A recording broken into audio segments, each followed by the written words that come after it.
Hey guys, welcome back to Real Housewives Recaps. Today we're talking Ultimate Girls Trip. I guess it's Real Housewives Ultimate Girls Trip Season 2. And then I heard something about Ex-Wives Club, so that's somehow thrown in there. There's a lot of letters for this one, but you know what we're talking about. Ultimate Girls Trip Season 2, Ex-Wives Club. And yeah, this is episode 1, Return to Bluestone Manor. So I thought, you know what? Let's dive right into this. Let's talk about this season and what's going on. First of all, are you watching it? What are your thoughts? Peacock dropped 3 episodes on the day that I'm recording this, Thursday. I can't even think of what day it is, but you know.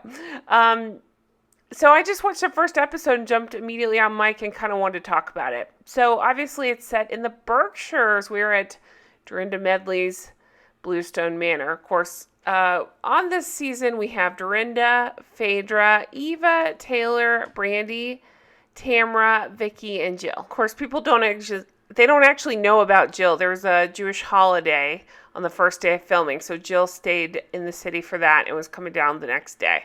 So she's not there yet, and she's still a surprise to everybody, although I'm calling bullshit on that because they all had presents on their bed that said their names. So all it would take is somebody walking into the empty room saying, oh, hey, it says Jill on here. But let's not ruin the fun, right? I'll play along. All right. So right off the bat, if you're new to one of these recaps, I break down the scenes and kind of tell you my thoughts. And I really welcome your thoughts in the comments. That's kind of how this works. We go back and forth. I want to hear what you think. I tell you what I think. I have a lot to say about Vicky. She's always bugged me, and she bugs me more. I'm going to talk about everybody, honestly. I don't know. Well, here's my first thought. I have always loved Bluestone Manor. I don't love the inside. I think Dorinda's decoration makes my head spin. I can't handle an overly decorated house like that. I just think it's a lot going on, right? It's a lot of colors. It's a lot of stuff. But there are parts of it that I like. I like the exterior. I like the gardens, the grounds, whatever. I just, it's pretty, it's kind of impressive to drive up to, right? It's just a lot going on when you get in there. Now, the one thing I do like is the blue, we'll talk about the blue sofas. I love those sofas. That color blue is so pretty. Okay, who cares? We get this handy dandy diagram of who likes who and who hates who, and everybody's got beef with everybody. And I'm going to tell you honestly, I don't love this cast. I know you need this kind of cast to keep the fights going and to keep it quote unquote interesting. But I used to really like Dorinda, but she just gets so mean. It's hard for me to watch. I've never liked Vicky. I actually dropped out of OC a long time ago because I just can't. I don't like Vicky. I don't like Tamra. Brandi, I understand the point of Brandi, but ever since the Denise stuff, it's just too much. I just, not a fan. I know, I sound so negative. I really don't mean to. I used to like Phaedra a lot, but then that stuff went down, and I'm not a fan there. And I didn't watch Eva's season. I did watch her on Top Model, but I didn't watch her season. I think she was she on more than one season? I don't know. I should probably do my homework on that. But honestly, as you know, I've kind of stepped back from Housewives. There's my blue couch, by the way. So pretty. I kind of stepped back from Housewives a little bit. So I'm a little rusty on this. So we're going to figure it out together. But I don't know. There's the grounds that I love. Oh, she did a great job maintaining them, by the way. I mean, I know she didn't do it, but hiring people to maintain them. She was talking about the landscaping she had done and all the work, and there's just a lot of thoughtful details, like the flowers everywhere. I like the pool area. I really like the exterior of this place. Just not so much the interior. Okay, I'm jumping all around. So, Dorinda herself calls it Cinderella's castle. Yikes. We find out there's 8 days at her house, of course, with Jill filming 7. So it'll be just over a week that they're filming. Lots going on, right? Brandi's there. Wait, before I even get to Brandi, can I just say, okay. Hello, face work. Everybody had so much face work done, it was jarring. And I know that's a housewives trope, but I think a lot of them, Taylor, had it done right before they filmed, whereas they probably should have let it settle a little bit. Now, call me crazy, but I didn't think Brandi looked as filled as we've seen her recently. It did look like some of the filler had settled, but still a lot going on in that face. So, yeah, that was my first thought when I watched all this is, okay, everybody's had a lot of work done. Okay, going back. So, lots going on. So, Jill surprising everybody just kind of makes me laugh, and I think it's just a callback to the whole surprise everybody. Remember when Scary Island was happening, and then she just decided to show up and surprise everybody. It was not a good surprise. Lots of fights. We're going back and forth. So Brandi already stirring stuff up, but I'm going to abandon all my history with Brandi and why I don't like her and say I liked her in this episode until the end. I like that because I can't stand Vicky. I like that Brandi was going up against Vicky, like right off the bat. I figured those two would not get along, and hello, you can see it so clearly. By the way, this was filmed the day after Steve Lodge dumped her. And while I'm not laughing at that, it's just Vicky being Vicky, right? She just dickmatized. I don't know what the word is. Just obsessed with the dick. Oh my God. P.S. Guys, look at this confessional look from Tamra. I'm so sorry. I keep going off track, but this confessional look kind of blew my mind a little bit. Almost has like a Trisha Paytas look about her here. I just can't help but think that. So much going on, but yeah, back to Vicky. So she was together with Steve for 6 years. They're engaged for 2.5. I couldn't believe that it had been 6 years. Again, I dropped out of OC about the time he was coming around. I was like, eh. They bought a place, or she bought a place in Mexico. Turns out he decided to live there.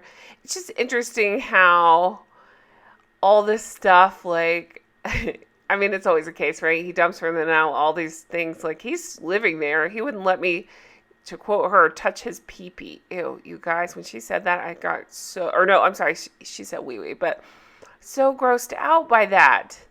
It's kind of the Ramona thing where it's like, I'm going to pretend like I'm going to get a lot of bone in me, but I'm going to pretend like I'm not into it. I don't know. I'm going to pretend like I'm above it or naive to it all. Like his wee-wee and stuff. I don't know. I just got a very much Ramona vibe from Vicky in this episode, which I also can't stand Ramona, so sounds right to me. Lots of stuff. I mean, lots of stuff going on, right? Like people making up. Of course, we see Brandi and Tamra make up. Brandi gets weird later, but I did like I said, I like that she was. I felt like she was pretty on the nose about things, calling out Vicky and the way she was talking to Tamra. I actually agreed with her because I'm really not a fan of Tamra. Tamra kept saying, I never said you were unstable. And then, of course, we just saw they flashed where she actually did say that Brandi was unstable. We find out they're having a clam bake that night. The reason I'm just letting these play while I talk is because oh God, Taylor. Sorry. This lipstick on Taylor is so bad. Please, if you're a friend of Taylor's, tell her to switch up the color. Maybe a color more like Brandi's, just a lighter color. That dark purple does nothing for her. Yikes. Okay, sorry. But I'm talking through these scenes and not because really, when you think about it, not a lot happened this episode. It was just a lot of let's get to know the quote-unquote characters, players, whatever you want to call them, and find out what their beef has been. Let's see if we can get them to squash it. But then, of course, it's not going to be squashed, that sort of thing. To me, the highlight was here at this clam bake.